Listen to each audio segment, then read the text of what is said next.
भाई लोग नमस्कार, मैं रंगा कुमार, आप देख रहे हो कुमार रंगा यूट्यूब चैनल का स्वागत है। दोस्तों आप लोग देख सकते हैं कि बहुत दिन के बाद आप लोग बीच में सुपर स्टार खेसारी और आप लोग बीच में पवन पांडे का जोड़ी वीडियो में आप लोग नजर आ रहा है। देख सकते हैं आप लोग बीच रील बनाया है, जिसमें आप लोग सुपर स्टार खेसारी का डांस पेस्टी कर रहा था। उसी समय का आप लोग बीच है, आप लोग बीच में कोलकाता का सीन है, जिसमें आप लोग पवन पांडे और बहुत सारे अखिलेश कश्यप सभी सब है।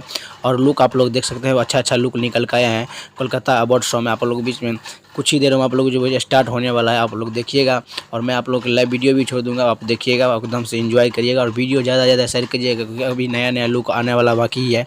क्योंकि स्टेज शो में लगभग गोविंदा भी रहेगा स्टेज शो में, तो देखिएगा। और सब हीरो रहेगा, अपना प्यार दीजिएगा और वीडियो शेयर करिएगा। क्योंकि लुक देख सकते हो कि सुपर क्या लुक है, एकदम से गजब का लुक है सुपर स्टार खेसारी का। क्योंकि अभी डांस प्रैक्टिस कर रहा था, उस समय का ये रील है।